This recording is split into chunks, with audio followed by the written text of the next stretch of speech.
Iran के शीर्ष सैनिक कमांडर कासिम सुलेमानी की अमेरिकी कार्रवाई में मौत के बाद मध्य पूर्व में स्थिति विस्फोटक बनी हुई है। ईरान और अमेरिका के रिश्ते काफी तनावपूर्ण हैं।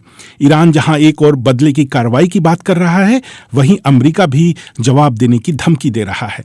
बुधवार को ईरान ने इराक स्थित अमेरिकी सैन्य ठिकाने पर मिसाइल हमला भी किया, लेकिन अमेरिका के राष्ट्रपति डोनाल्ड ट्रंप का कहना है कि इस हमले में किसी अमेरिकी की जान नहीं गई है। दूसरी ओर ईरान ने धमकी दी है कि अगर अमेरिका ने जवाबी कार्रवाई की तो वो इसराइल पर भी हमला कर सकता है। ईरान के रिवोल्यूशनरी गार्ड्स की ओर से जारी बयान में कहा गया है कि हम इस अपराध में अमेरिकी सरकार और इस्राएली सरकार को अलग करके नहीं देखते हैं।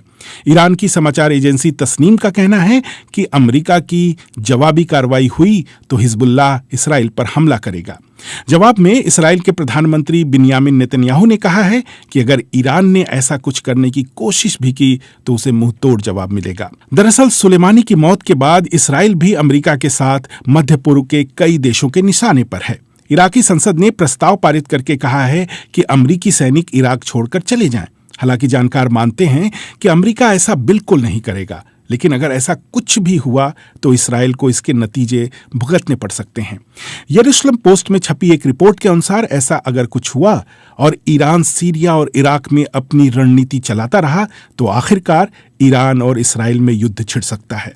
अमेरिका के दोस्त होने के नाते इसराइल ईरान के निशाने पर हमेशा से रहता है, लेकिन आपको जानकर यह आश्चर्य हो सकता है कि एक समय ईरान और इसराइल के रिश्ते काफी अच्छे थे। करीब 30 साल तक दोस्ताना संबंध के बाद 1979 की इस्लामिक क्रांति के बाद हालात बदल गए। ये उस स्थिति में है जब दोनों देशों की सीमाएं एक दूसरे से मिलती नहीं हैं और न ही उनके बीच कोई जमीन विवाद है। लेकिन एक सच ये भी है कि 1979 की इस्लामिक क्रांति के बाद ईरान ने इसराइल से कूटनीतिक संबंध तोड़ लिए थे, लेकिन सैनिक सहयोग आने वाले कई वर्षों तक जारी रहा। तुर्की के बाद ईरान ऐसा मुस्लिम बहुल देश था जिसने अनौपचारिक रूप से इसराइल को मान्यता दी थी, जो एक दशक के बाद औपचारिक हो गया। दरअसल इसराइल ईरान के लिए एक माध्यम का काम कर रहा था। अमेरिका से समर्थन हासिल करने के लिए ईरान को अमेरिका के यहूदी समुदाय की आवश्यकता थी और इसराइल इसके लिए एक माध्यम था। दूसरी ओर अमेरिका को भी उस क्षेत्र में सहयोगी देशों की जरूरत थी ताकि वो सोवियत संघ के वर्चस्व को चुनौती दे सके। आज अरब जगत में दूसरे देशों से ईरान की प्रतिद्वंदिता का आधार धार्मिक है। ईरान शिया अल्पसंख्यकों का नेतृत्व करता है तो सऊदी अरब सुन्नी बहुसंख्यकों का। जब तक शीत युद्ध चला ईरान तेल का बड़ा स्रोत था। फारस की खाड़ी पर अपने नियंत्रण के कारण वो अमेरिका का सहयोगी देश था और इस तरह इसराइल का भी।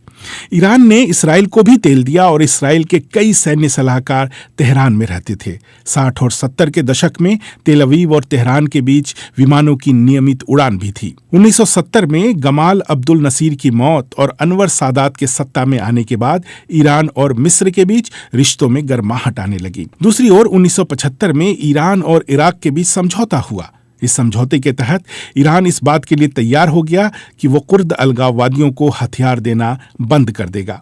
दोनों ही स्थितियां इसराइल के लिए झटका थीं। वो इसलिए क्योंकि ईरान की नज़र में इसराइल की रणनीतिक कीमत कम हुई। 1 फरवरी 1979 को आयतुल्लाह खुमैनी फ्रांस से ईरान लौटे और 3 सप्ताह बाद ही उन्होंने इसराइल से रिश्ते तोड़ लिए। 1979 की इस्लामिक क्रांति के बाद धीरे धीरे ईरान में इसराइल के खिलाफ माहौल बनने लगा और आखिरकार ईरान उन अरब देशों में शामिल हो गया जो इसराइल का विरोध करते थे। ईरान भी अब ये मानने लगा था कि इसराइल ने मुसलमानों की जमीन पर अवैध कब्जा कर रखा है। आने वाले वर्षों में स्थिति और बिगड़ी। सोवियत संघ के पतन और खाड़ी युद्ध में सद्दाम हुसैन की हार के कारण अब ईरान का शत्रु अमेरिका भी था।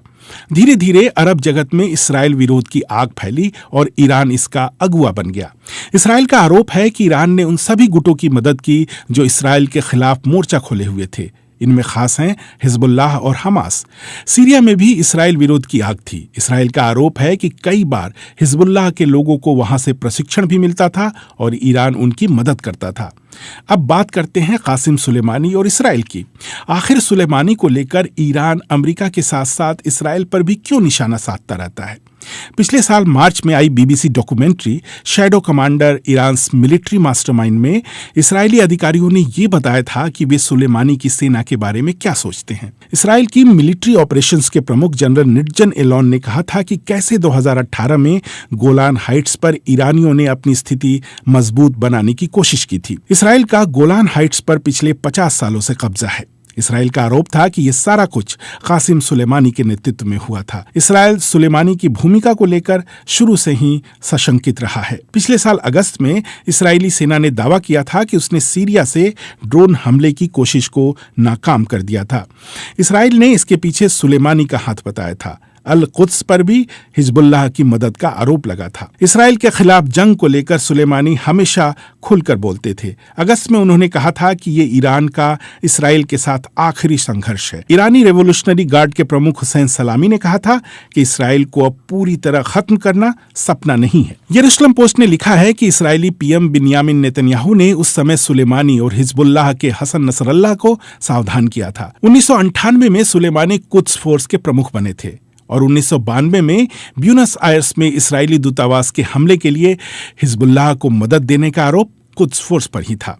वर्ष 2006 में इस्राएल और हिजबुल्लाह के बीच हुए युद्ध में हिजबुल्लाह को ईरान की मदद के लिए सुलेमानी ही जिम्मेदार थे। वर्ष 2010 में न्यूयॉर्कर ने लिखा था कि अमेरिकी और इस्राएली ठिकाने पर हमले के पीछे हिजबुल्लाह का हाथ था और मदद सुलेमानी की थी। आने वाले कई वर्षों में इस्राएल की विरोधी शक्तियों को एकजुट करने में सुलेमानी की मदद की बात इस्राएल हमेशा से करता रहा है।